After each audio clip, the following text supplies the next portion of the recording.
କଲରା ନାଁ ଶୁଣିଲେ ଯେଉଁମାନେ ମୁହଁ ମୋଡ଼ନ୍ତି ଆଜି ସେହି ରେସିପି ଖାଇଲେ ନିଶ୍ଚୟ କହିବେ, ଆରେ କଲରା ଏତେ ସ୍ୱାଦିଷ୍ଟ ହୋଇପାରେ।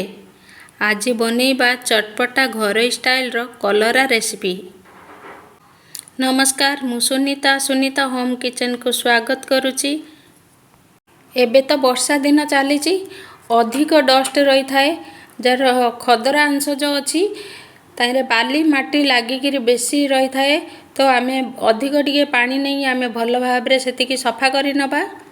ପ୍ରଥମେ ଏବେ ଭଲ ଭାବରେ ଧୋଇ ପୁରା ଗୋଟେ ପ୍ଲେଟକୁ କାଢ଼ି ନେବା। ଦୁଇ ସାଇଡ଼ରୁ ଆମେ କଟ୍ କରି ଆମେ ପତଳା ପତଳା ଅଂଶରେ ଆମେ କାଟି ନେବା ସବୁ। ଦେଖନ୍ତୁ ମୁଁ କେଉଁ ପ୍ରୋସେସରେ ମୁଁ କାଟି ନେଉଛି, ଏହି ପ୍ରୋସେସରେ ସବୁ ଗୁଡ଼ିକ ଆମେ କାଟି ନେବା। କଲରାର ଟିକେ ପିତା ଅଂଶ ଥାଏ, କିନ୍ତୁ ଠିକ୍ ଭାବରେ ବନେଇଲେ ଏହା ଭାରି ସ୍ୱାଦିଷ୍ଟ ଲାଗେ। ଆପଣ ମଧ୍ୟ ଘରେ ଥରେ ନିଶ୍ଚୟ ଟ୍ରାଏ କରନ୍ତୁ। ଜମା ବି ସ୍କିପ୍ କରିବେନି। ଆପଣ ଆଗକୁ କ'ଣ ମୁଁ କରୁଛି ଆପଣ ସେହି ରେସିପି ଦେଖନ୍ତୁ। କଲରାରେ ଲୁଣ ଆଉ କିଛି ହଳଦୀ ଦେଇ ଆମେ ଭଲ ଭାବରେ ଗୋଳେଇ ଗୋଟେ ପ୍ଲେଟ୍ ଆମେ ଘୋଡ଼େଇ ନେବା। 5ରୁ 10 ମିନିଟ୍ ଆମେ ଛାଡ଼ି ନେବା। 5ରୁ 10 ମିନିଟ୍ ହୋଇସାରିଛି। ମୁଁ ଏଥର ପ୍ଲେଟ୍ କାଢ଼ି ନେଲି। ଦେଖନ୍ତୁ କେତେ ପାଣି ବାହାରୁଛି। ଏହି ପ୍ରୋସେସରେ ସବୁ ଚିପିଡ଼ିକି ଆମେ ସବୁ ପାଣି ବାହାର କରିନେବା। ଏହି ପ୍ରୋସେସରେ ଯଦି ଆମେ କରିନେବା, ପିଲାଠୁ ବଡ଼ ସମସ୍ତେ ଖାଇପାରିବେ। ଆଉ ଯିଏ ପିତା ଅଂଶ ଅଧିକ ଖାଉଛି ନା, ଜମା ବି ପାଣି କାଢ଼ିବେନି। ଆପଣ ସେମିତି ଡାଇରେକ୍ଟ ସେମିତି ପକାଇ ନେବେ, ତାକୁ ଛାଣି ନେବେ। ଆମେ ସବୁ ପାଣି ବାହାର କଲା ପରେ କର୍ଣ୍ଣଫ୍ଲୋର ପକାଇକି ଆମେ ଭଲ ଭାବରେ ତାକୁ ରୋଷ୍ଟ କରି ଆମେ ଛାଣି ନେବା। ଦେଖନ୍ତୁ ଏହିପରି ଭାବରେ ଆମେ ସବୁଗୁଡ଼ିକ ଆମେ ଛାଣି ନେବା କଲରାକୁ। ମୁଁ ଏଇଠି 250 ଗ୍ରାମର କଲରା ମୁଁ ନେଇଛି। ଆପଣ ତା ଅନୁସାରେ ଅଧିକ କମ୍ ଅଧିକ ଆପଣ ଅନୁସାରେ କରିବେ। ଚଟପଟା କଲରା ବନେଇବା ପାଇଁ ଏହି ପ୍ରୋସେସରେ ମୁଁ ଏଇଠି ସବୁ କାଟି ନେଇଛି।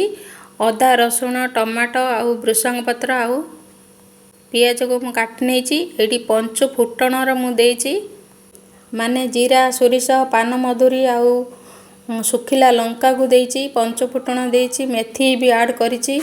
ଏଇଠି ଅଦା ଆଉ ରସୁଣ ଆଡ଼୍ କରିଛି। ଭଲ ଭାବରେ ଫ୍ରାଏ ହେଲା ପରେ ଆମେ ପିଆଜକୁ ପକାଇ ନେବା।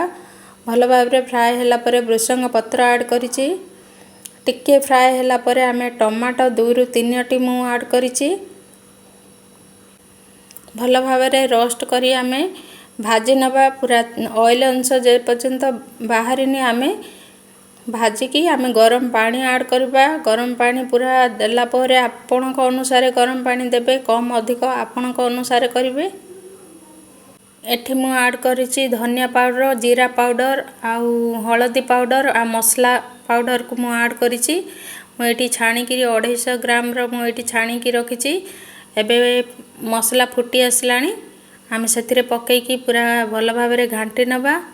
ସେଥିରେ ସୁଗର ବା ଗୁଡ଼ ବି ଆଡ଼୍ କରିପାରିବେ ଆପଣ। ଏବେ ପୁରା କଲରା ବନିଗଲାଣି। ତ କର୍ଣ୍ଣଫ୍ଲୋର ମୁଁ 1 ସ୍ପୁନ୍ ମୁଁ ଆଡ଼୍ କରିଛି। ଅଧିକ କଲରା ହେଲେ ଅଧିକ ଟିକେ ଆଡ଼୍ କରିବେ। ମୁଁ 1 ସ୍ପୁନ୍ ଏଇଠି ଆଡ଼୍ କରିଛି। ଦେଖନ୍ତୁ ଟିକେ ଗାଢ଼ା ଆସିବା ପାଇଁ ଏବେ ତ କେତେ ସୁନ୍ଦର ଦେଖାଯାଉଛି। ରେସିପିଟି ଭଲ ଲାଗିଲେ ଘରେ ବନେଇକି ଦେଖନ୍ତୁ। କେମିତି ହେଲା କମେଣ୍ଟ କରି ନିଶ୍ଚୟ ଜଣାନ୍ତୁ।